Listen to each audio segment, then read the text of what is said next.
ಒಂದು ಪುಷ್ಪ 10 KGFಗೆ ಸಮ ಎಂದು ಯಾವನೋ ಮಹಾನುಭಾವ ಇತ್ತೀಚೆಗೆ ಹೇಳಿದ್ದ. ಆದರೆ ದಮ್ಮಿಲ್ಲದ ಟೈಟಲ್ ಪುಷ್ಪ ಅಂದರೆ ಅಷ್ಟಕ್ಕಷ್ಟೇ ಕ್ರೇಜ್. KGFಗೆ ಇದ್ದ 10% ಕ್ರೇಜ್ ಪುಷ್ಪನಿಗೆ ಇಲ್ಲ.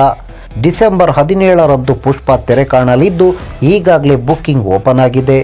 ಈ ಪೈಕಿ ಒಂದಿಷ್ಟು ಚಿತ್ರಮಂದಿರಗಳು ಭರ್ತಿಯಾಗ್ತಿದೆ ಎನ್ನುವುದನ್ನು ಬಿಟ್ಟರೆ ಮಿಕ್ಕವೆಲ್ಲ ಖಾಲಿ. ಆದರೆ KGF ಹಾಗಲ್ಲ. ಬುಕ್ಕಿಂಗ್ ಓಪನ್ ಆದ ಕೆಲವೇ ಗಂಟೆಗಳಲ್ಲಿ 3 ದಿನದ ಪ್ರದರ್ಶನವು ಸೋಲ್ಡ್ ಔಟ್ ಆಗಿತ್ತು. ಇದರ ಮಧ್ಯೆ ಹೆಚ್ಚುವರಿ ಪ್ರದರ್ಶನಗಳು ಬೇರೆ. ಇಂಥ KGFಗೆ ಪುಷ್ಪನನ್ನು ಹೋಲಿಸೋದು ಹಾಸ್ಯಾಸ್ಪದ. ಹೀಗಿರುವಾಗ KGF ಚಿತ್ರದ ಬಗ್ಗೆಯೇ ಕಾಮೆಂಟ್ ಮಾಡ್ತಿರೋ ಪುಷ್ಪನಲ್ಲೇ KGFನ ಛಾಯೆ ಇದೆಯಾ ಅನ್ನೋ ಅನುಮಾನ ಮೂಡ್ತಿದೆ.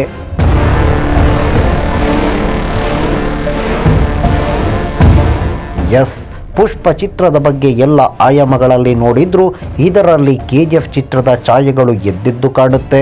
ಪ್ರತಿ ಫ್ರೇಮ್ಗಳು ಕೂಡ ರಾಖಿಬಾಯಿ ಎಂದು ಹೇಳುತ್ತೆ. ಅಲ್ಲಿ ಚಿನ್ನಕ್ಕಾಗಿ ರಾಖಿಬಾಯಿ ಬೇಟೆಯಾಡಿದರೆ ಇಲ್ಲಿ ಪುಷ್ಪ ರಕ್ತ ಚಂದನಕ್ಕಾಗಿ ಬೇಟೆಯಾಡ್ತಾನೆ. KGF 2 ಚಿತ್ರದಲ್ಲಿ Rocky Bhai bell bottom pant, suit, boot ಹಾಕಿ ಮಿಂಚಿದಂತೆ ಇಲ್ಲೂ ಅಲ್ಲು ಅರ್ಜುನ್ ಅದ್ಯಾವುದೋ ದೃಶ್ಯದಲ್ಲಿ ಕಾಣಿಸಿಕೊಂಡಿದ್ದಾರೆ. KGFನಂತೆ ಪುಷ್ಪ ಕೂಡ 2 ಭಾಗಗಳಲ್ಲಿ ಅಬ್ಬರಿಸಲಿದ್ದು ಈ ಸೂಟು ಬೂಟು ಪಾತ್ರ ಭಾಗ 2ರಲ್ಲಿ ಇದೆಯಾ ಅನ್ನೋ ಅನುಮಾನವೂ ಇದೆ. ಇದರ ಮಧ್ಯೆ ಒಂದು ಲವ್ ಸ್ಟೋರಿ ಅಲ್ಲೂ ಇದೆ ಇಲ್ಲೂ ಇದೆ.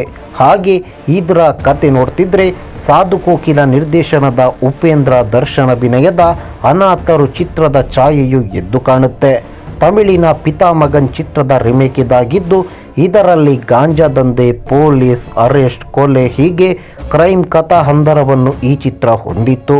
ಇವೆಲ್ಲವನ್ನು ಇಟ್ಟುಕೊಂಡು ಅನಾಥರು ಕತೆಗೆ KGFನ ಲುಕ್ ನೀಡಿ ಒಂದಿಷ್ಟು ಇವರದ್ದೇ ಅಂಶಗಳನ್ನು ಸೇರಿಸಿಕೊಂಡು ಪುಷ್ಪವನ್ನು ನಿರ್ಮಿಸಿದ್ರ ಅನ್ನೋ ಅನುಮಾನ ಇದೀಗ ಕಾಡ್ತಿದೆ.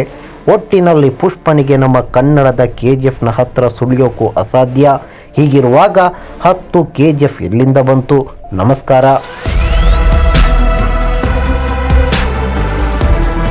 ಈ ಮಾಹಿತಿ ನಿಮಗೆ ಇಷ್ಟವಾಗಿದ್ದರೆ ಲೈಕ್ ಮಾಡಿ, ಶೇರ್ ಮಾಡಿ, ಹಾಗೆ ನಮ್ಮ ಕೋಸ್ಟಲ್ ಕನ್ನಡ ಯೂಟ್ಯೂಬ್ ಚಾನಲ್ಗೆ ಸಬ್ಸ್ಕ್ರೈಬ್ ಮಾಡಿ. ನಮ್ಮ ಹೆಚ್ಚಿನ ಅಪ್ಡೇಟ್ಸ್ಗಳಿಗಾಗಿ ಕೋಸ್ಟಲ್ ನೆಟ್ವರ್ಕ್ ಇನ್ಸ್ಟಾಗ್ರಾಮ್ ಪೇಜ್ ಹಾಗೆ ಫೇಸ್ಬುಕ್ ಪೇಜ್ಗೆ ವಿಸಿಟ್ ಮಾಡಿ. ಧನ್ಯವಾದಗಳು.